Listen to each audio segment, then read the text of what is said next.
வணக்கம் மக்களே, welcome to Delhi tax. யாரா அந்த பையா அப்படின்ற லுக்கில் வந்து நம்ம சுவாமி அவர்கள் ஒரு 1 hour பேக் இந்த இன்ஸ்டாகிராம் ஸ்டோரி வந்துட்டு ஷேர் பண்ணியிருக்காங்க. இது வரைக்கும் பார்க்காத ஒரு லுக்கில் வந்து நம்ம சுவாமி இந்த பிக்சரை ஷேர் பண்ணதுமே ஒரு மாதிரி எப்படி சொல்கிறது, அப்படியே ஷாக்கிங்காக பார்த்தா இது நிஜமாவே அவர் தானா இல்லை ஏதாவது ஃபில்டர் யூஸ் பண்ணி அந்த பியர்டெல்லாம் எடுத்திருக்காரா அப்படின்னு சொல்லி. பட் ஜூம் பண்ணி பார்க்கும்போது அவருடைய ரியல் ஃபேஸ் தான் நினைக்கிறேன். பிகாஸ் நேற்று நைட்டு, அதாவது இன்னைக்கு ஏர்லி மார்னிங் வரைக்கும் ஷூட் பண்ணிவிட்டு அவங்க வந்து ஷெடியூல் முடிச்சிருக்காங்க. ஸோ மேபி நியூ ப்ராஜெக்டான லுக்காக இருக்குமோ அப்படின்னு தோணுச்சு.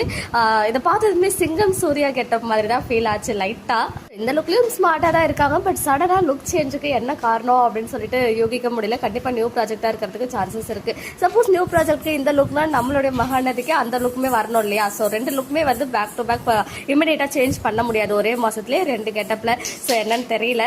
இது எப்படி இருக்கு அப்படின்னு சொல்லிட்டு 2 ஆப்ஷன் வேற கொடுத்துருக்காங்க. ஒன்று வந்து அந்த ஜோக்கர் மாதிரி ஒரு ஆப்ஷன், இன்னொன்று வந்து சூப்பர் ஹீரோ மாதிரி அப்படின்னு சொல்லி நிறைய பேர் வந்து ஹீரோக்கு தான் வந்து கிளிக் பண்ணியிருந்தாங்க. பட் இருந்தாலும் நம்ம சுவாமி வந்து வேற மாதிரி தான் இருப்பாங்க. இந்த லுக் எதுக்குன்னு சொல்லிட்டு ஒருவேளை நியூ ப்ராஜெக்ட்ல போலீஸ் கெட்டப் ஏதாவது பண்றாங்களா காப் மாதிரி அப்படின்னு தெரியல.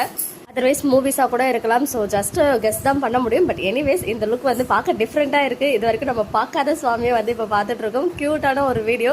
ஸோ உங்களுக்காக இங்கே ஷேர் பண்ணியிருக்கேன். ஸோ நீங்கள் சொல்லுங்கள் எப்படி இருக்குது அப்படின்னு சொல்லி. ஓகே மக்களே, நெக்ஸ்ட் வீடியோவில் மீட் பண்ணுறேன். எக்ஸ்க்ளூசிவ் அப்டேட்ஸ்க்கு மறக்காம நம்ம யூடியூப் சேனலை சப்ஸ்கிரைப் பண்ணி